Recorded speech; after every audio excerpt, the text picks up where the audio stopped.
Hey, Meghann, Scully, and this is the Limerick Post Show. Coming up in today's show, the big interview is with singer-songwriter Isaac Butler. First up, though, the top stories in Limerick, and Christmas Dash and Light Up Limerick is happening this Sunday. Oh yes, some of us will be taking to the streets to take part in a Christmas Dash that's all in aid of charity. And then later on in the evening, the Christmas lights in Limerick will be turned on by our very own Rose of Tralee. Next up, we got the news during the week that Lyric FM is set to close in Limerick, and a protest took place, and Cian went along to find out more about it. Why is it important for us to keep Lyric here in Limerick? Lyric was born in Limerick. It's a huge gesture on RTE's part towards decentralisation, towards recognising the national remit of arts and public service broadcasting in the country. And over the years, Lyric has matured and developed an association with partners like the wonderful Irish Chamber Orchestra here, like Maura Keary Scanlon's choirs, embedded in the education, in the community, in all parts of the society here. We are Limerick through and through. We have a wonderful centre office in the Limerick City Centre, and we're involved in all aspects of the arts here. So to try to separate Lyric from Limerick, it'd be like an amputation. And the turnout for the books here tonight? It's been extraordinary, it really is. I don't know, do people really recognise the extraordinary diversity and quality of the arts that emanate here from Limerick? We have our fantastic Irish Chamber Orchestra, University Concert Hall, the Lime Tree Theatre. There's so much in terms of arts taking place around the city. And to tell you the truth, to feel the love that we felt here tonight, particularly in our own home of Limerick, and then of course on a wider context around the country as well, and with artists coming from abroad as well to reflect their support of Lyric. It's been amazing, but most of all in our home here in Limerick. And what would you ask the people to do? I'd ask the people to be vocal. There's an election coming up. There's a way to prove your support, to prove your advocacy for the arts and culture in Ireland. I think it was a politician some years back who was asked in the middle of a war why they weren't shutting down concerts, why they weren't economising, and he said, well, if we do that, then what are we fighting for? I think that's a very key point. In modern society, when there's so much distress, so much anxiety, so many depressing facts churning out every day, to have the arts and culture, to know who we are, is seminal to any society. Here at RTE Lyric FM, we're so proud to be Ireland's premier platform for the arts, and we are Limerick through and through. This is who we are, this is who we intend to be, and we're delighted to have been offered a new home by University of Limerick. We're privileged, and we're certainly going to try to act on this and to push forward our message. Now to our Out and About section, and during the week we went over to UHL to meet some of the children who are type 1 diabetic on World Diabetes Day. First up though, in studio we had new band Cloud 404. And joining me in studio now, it is Cloud 404, Ronan and Ted, not to be mistaken for a tech company, but you guys are a band. Absolutely, thanks for having us on now, Meghann, who's drove out, took the day off work to come out here. Thank you both so much. Now look, 2E took the day off, but 2 haven't, Yeah, so come on, tell us, where are the lads? I don't know. I think they're probably just at home having fun without us. Yeah, one of the lads is actually, he was supposed to come in, but he didn't know that he didn't have the day off, so he just sort of, he has a driving lesson at this time anyway, so he can't come in.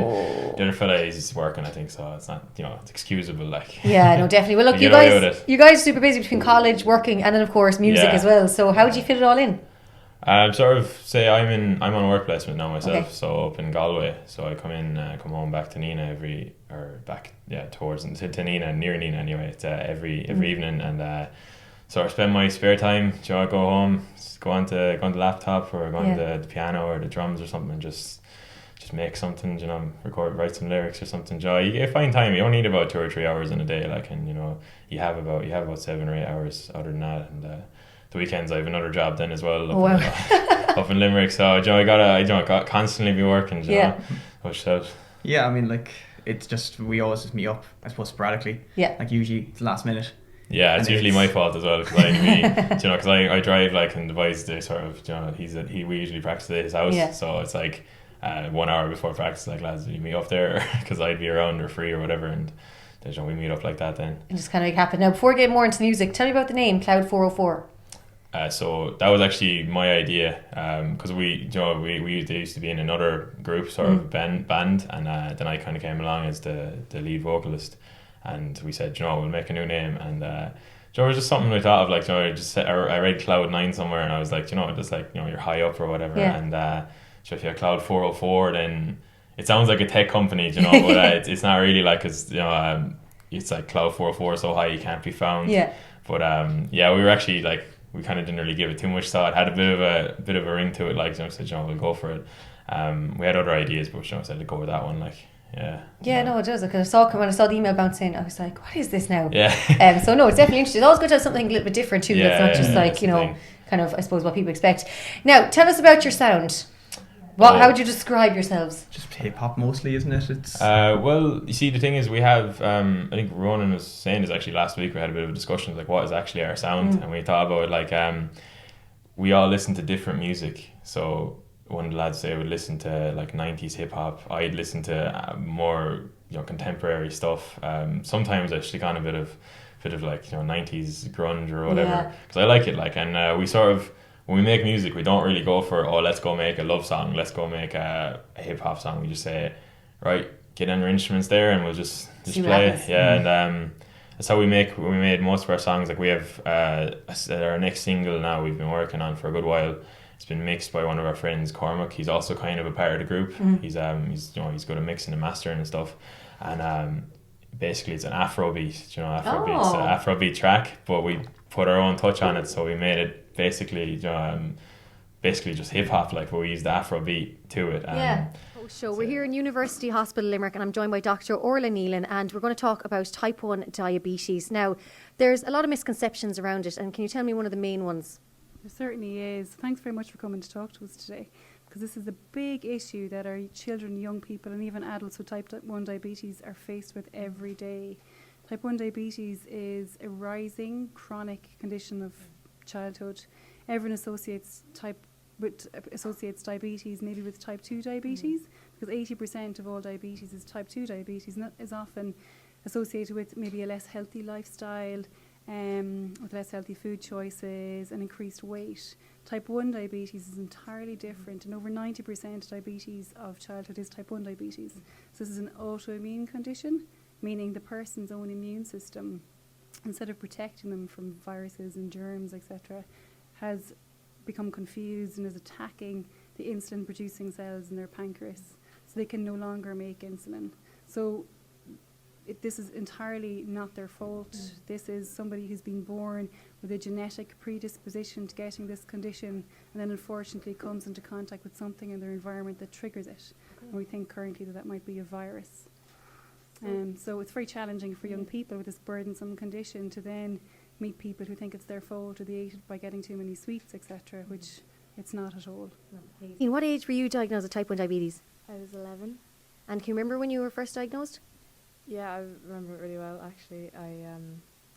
My dad is actually type 1 as well, and my mother caught it really early on, and I just went into the hospital, and I was out within a week. And did you have particular symptoms? I was drinking a lot, which is one of the first symptoms. And how do you manage it now? I manage it. I have an insulin pump, and I carb count, and my brother was actually diagnosed a week after me. So we all just kind of work together and just manage it together, and it's really normal in our family. So does that mean then after each meal you have to look into what you're eating? It's before each meal, and we'd weigh our food, and you'd work out how many carbs there and everything, and you'd dose according to that. And if you could tell maybe people that don't know what type 1 diabetes is, what's kind of main message you'd like to get across? Well, I'd like them to realise that it's not our fault, that we didn't cause this, and that we can't really be blamed, and that Absolutely. we have to live with. Absolutely. Well, you know what, I hope after today and after all chatting to all you guys that more people are going to know exactly what type 1 diabetes is. Thank you so much for chatting to us. Now, Finn, tell me, what age are you? 8. And when did you first get diagnosed with type 1 diabetes? 3. 3 years old. And can you remember when you were here in hospital first? No. And do you know now how to manage your diabetes? Yeah, a lot. And have you learnt loads about it? Yeah. And how is everyone in school? Do people know what type 1 diabetes is now? Some people don't, but a lot of my friends do. But we're going to try to teach everyone about it, aren't we? Yeah. Thank you for chatting to us. You're welcome. Now, Nikki, can you tell me about when you were first diagnosed? I was first diagnosed when I was 4 and nearly 5. And now, do you know everything about type 1 diabetes, and do you know kind of what to look out for? Mainly, yeah. And how is it now when you go to school? Like, it's really good because my friends and my teachers in the school are really, like, helpful with it, and they're always there to help. Do you think, though, maybe more people need to know about type 1 diabetes? Honestly, I do, because a lot of people get type 1 and type 2 confused and assume that everyone has it over sugar and stuff, and it's not. And did you get to celebrate Onesie Day? No. I think next year we're going to make sure that loads of people get together and put on a onesie for the day to celebrate it and to let people know more about type 1 diabetes. Yeah. Thanks so much, Nikki, for chatting to the Limerick Post Show. Now, Martin, tell me, what age are you? I'm 8. And when did you get diagnosed with type 1 diabetes? Like 2, nearly 3 years ago. And do you know how to manage it now? Well, yeah, And you have a pump now, so every day. So, and how do you find it getting around school? easy. And is everyone like supportive? Yeah, most people. And we're going to teach more people about type 1 diabetes today, aren't we? Yeah. Thanks for chatting to the Limerick Post Show. Okay. I can turn it on there, and I can press bonus, do that, and then I press bonus wizard.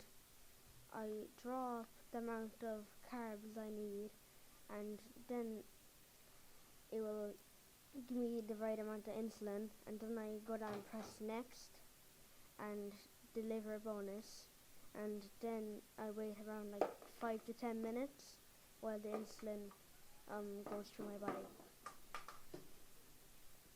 Thank you. Now, Michael. Michael, what age are you? 5. And how long have you had type 1 diabetes? When I was last Christmas. Last Christmas. And you have a pump as well, don't you? Yeah. And do you know how to use it? Yeah. And tell me about your hair. Who did your hair? My dad. It's very cool, isn't it? You know, I hair spray on it like red and blue. It's very cool. I think red and blue are really good colours, aren't they? Yeah. Something's in it. Something's in it. Something's in it. Thank you so much for chatting to the Limerick Post Show. Okay. What are the symptoms to look out for if perhaps you think your child has type 1 diabetes? Again, yeah, thanks. Really important question. Because what we try and prevent is the blood sugar rising too high. So what happens is if a person doesn't have insulin anymore, their blood sugar becomes locked in their bloodstream and can't get into their cells for energy, with the result that their blood sugar level goes very high. And that makes people very thirsty because the kidneys react by trying to excrete or urinate out the glucose. Makes them very thirsty, and you notice going to the toilet a lot. So lots of thirst, lots of going to the toilet to wee, maybe wetting the bed where a child had been dry for years before, and losing weight and low energy. They'd be the main signs to watch out for, particularly in a family where there is a history of autoimmune disease, maybe like low thyroid function or celiac disease or something. And what now is the treatment for when a child comes in to be tested to maybe figuring out that they have type 1? So the treatment is give back what a child can't make anymore. So insulin is a person's life-saving hormone replacement therapy, and it's given either as injections. So some of our children are taking 4 or 5 injections every day, and like trying to titrate the dose to anticipated food, exercise, and their blood sugar level, which they monitor themselves. So it's all very, very challenging for the families. You can give that either by insulin injection, or there's insulin pumps now, which don't do it all automatically. It still requires a lot of engagement on the young person's part with their diabetes. And what is the main message that you'd like to get across now today? I think be aware, be nice to people who have it, and I think let's get the awareness out there, so less of our young people, when they're diagnosed, are diagnosed very ill and have a condition where the blood sugar's gone so high that their blood turns a little bit acid, and then they need intensive care, and that's called DKA. And currently in most Western world countries, about 40% of newly diagnosed people are in DKA. That makes them very sick. So the earlier that we can diagnose and treat young people with type 1, the better for overall outcome. Dr. Orlina, thank you so much for joining the Limerick Post Show today. My pleasure. Thanks for coming in. Now, Martin has one final message for us here today. If you have type 1 diabetes, you can still do the same as everyone else can. 2, 1, diabetes! So, and joining me in the studio, it is singer-songwriter Isaac Butler. How are you getting on? Good, yeah, thanks so much for having me. Welcome to Delighted. Limerick. Thank you so much, yeah. How did you find the drive It was fine. It was fine. I listened to some music, listened to a podcast, so it was fine. It was great. What podcast do you listen to? There's a songwriting podcast called And the Writer Is. Okay. And it's like all these mega famous songwriters and how they write songs and stuff. Nice. Yeah, so it's mad interesting for me. It's funny nowadays though, you can just get a podcast on absolutely anything. Like, it's absolutely bananas, yeah. But it kept me company. My mum/manager wasn't free today, so I had to go it alone, but it was fine. It was a nice break. We'll have to get her down for the next trip to Limerick. We'll think about that. Now, you've been so busy. Even just this past week, I've been watching you on Instagram, and you've had I feel like you've been at loads of gigs and you've been performing at loads of gigs. So tell me about the week. This week was crazy actually. So I had my first ever headline show in Upstairs Whelan's on Friday, and that sold out. Looked thankfully. Great. It was great. It was like I said it to the band actually before we went out. It's great knowing that there's going to be people there. Because sometimes you put all the prep in and there's like 4 people in the room and one of them's like my mum. But it was great. That was like 120 people and we had loads of fun. But it was over in a flash. Like, we put in so much effort and like you rehearse for 6 or 7 weeks, and it's literally, I can barely remember it because it was just, the adrenaline's going and stuff like that. But I know I had fun and I saw the videos and it looked like I really enjoyed it. No, I did. I'm guessing. And I went to Leisha's gig as well. Yeah. She's like an Irish up and coming artist as well. She's great actually, in the Lost Lane. And I supported somebody, Matt Carney, in the main room. He was over from California and he just happened to be at the gig on Friday and asked me if I wanted to support him on Sunday. So it was an exciting week for Isaac. That's so cool that think that you're performing one day and then like someone said, "Here, come back and support me," and like Sunday. That's how it happens though. As in, like, even there's so many stories. Like, I know, like Dermot Kennedy, that happened with him in Vicar Street with Glenn Hansard. What? Yeah, did not know that. Yeah, he like asked him or something, and he brought him up. This was like years ago, 5 or 6 years ago, before anybody knew who Dermot was. And he brought him up and he sang a few songs before his show. It's crazy. Like, it can be that simple as well. Yeah, it's mad. It really is mad. Yeah. Bring us back to the early days of music and kind of, you know, I suppose when you decided that I want this to be a career. When did I started writing songs maybe when I was 12, 13. I wrote 1 or 2. And they will never be heard by anyone. Extreme. It's kind of like... Can you find them hidden on YouTube? Well, no, it's very much writing. There's actually a video on YouTube. Oh, really? And my school put it up as part of like some school thing. Yeah. And my family won't let me take it down, but it's kind of cute, but like horrendously embarrassing. But it's nice to see though from the start, then kind of you can kind of see. You'll be like, I definitely have him for it. But I'd say kind of 16, 17, 18. Those kind of years is when I was like, I really want to do this, and that's when I kind of was getting some feedback from people being like, actually, these songs aren't awful. You could potentially do this for a living.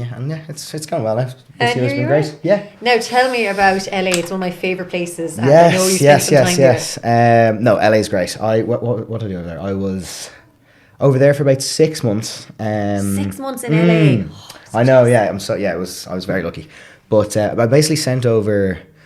After I finished college, I sent over a kind of like a demo pack to like loads of different people. I sent it to London, loads of people even in Dublin, and then I sent like just kind of a bit of a Hail Mary over to LA. I sent like it to like 50 or 60 people, and 3 people kind of bit and was like, I like this song, will you come over and maybe write with me or record me a bit? And then I picked this one woman that I worked with for the 6 months, and we wrote like 10 or 12 songs and we recorded 4 of them.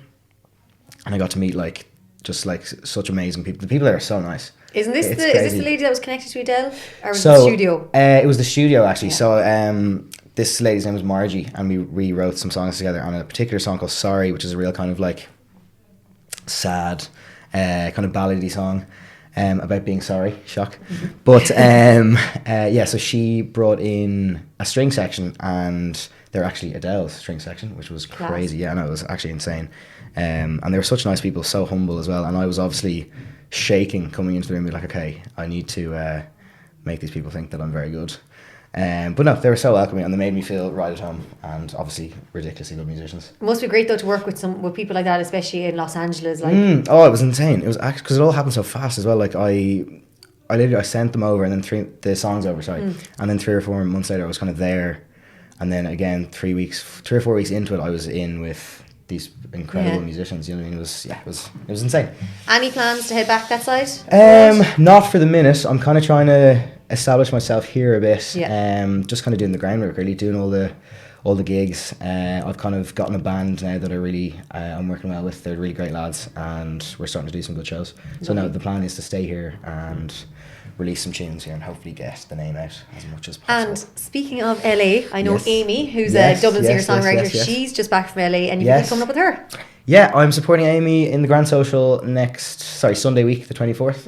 And yeah, Amy's great. She's so talented and actually just such a lovely person as well. So that's going to be fun. And cool. it's going to be great. It's going to be really, really fun. That's going to be Now, we're going to hear what you sound like in a while, but tell us Yes. about your sound and what your kind of genres you're into. Yeah, so I'm a lad with a guitar, so I'm a singer-songwriter. Yeah, they're few and far This between. is not just for show. Yeah, but I kind of, I write all the songs on the guitar, sometimes on the piano. So they are kind of simple when they're written, and then I get into a studio with a band and try and make them sound really kind of as big as I possibly can, because the plan really is to play kind of big festival shows and stuff like that, and you can't really do that with just a guitar.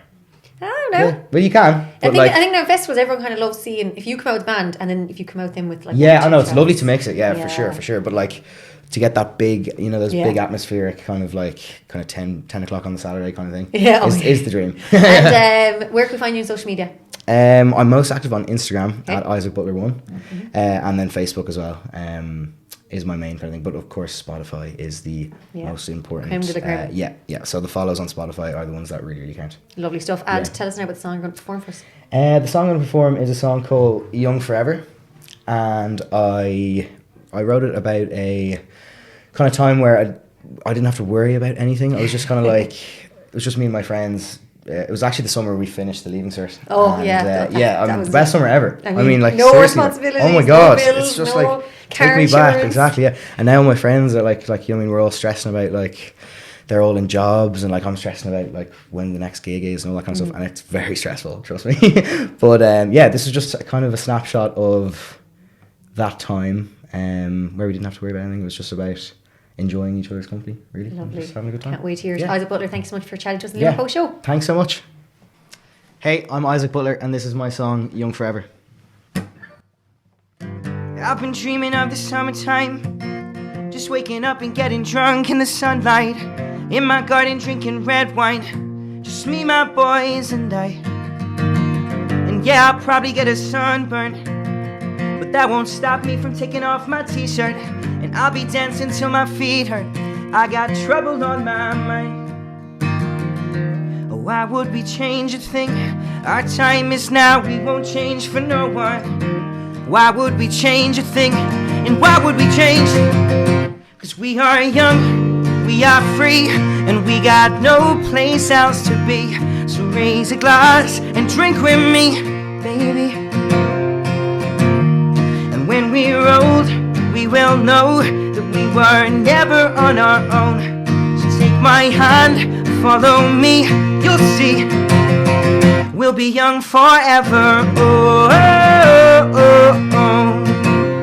Yeah, we'll be young forever. Oh, oh, oh, oh. Well, I've been dreaming of the summertime. We'll start the car and drive under the red sky. I'll try to kiss her when the time's right, 'cause I'm in love with those blue eyes. And yeah, I'll probably get a sunburn, that won't stop me from taking off my t-shirt, and I'll be dancing till my feet hurt. I got trouble on my mind. Why would we change a thing? Our time is now, we won't change for no one. Why would we change a thing? And why would we change? 'Cause we are young, we are free, and we got no place else to be. So raise a glass and drink with me, baby. When we're old, we will know that we were never on our own. So take my hand, follow me, you'll see we'll be young forever. Oh, oh, oh, oh. Yeah, we'll be young forever. Oh, oh, oh, oh.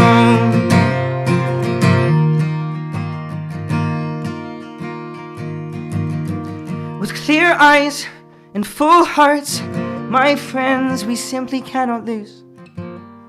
And I will always remember you, 'cause we are young, we are free, and we got no place else to be. So raise a glass and drink with me, baby, and we'll be young forever. Oh, oh, oh, oh. Yeah, we'll be young forever. Oh, oh, oh, oh. Yeah, we'll be young forever. Oh, oh, oh, oh. Yeah, we'll be young forever. Oh, oh, oh, oh. Yeah, we'll be young forever.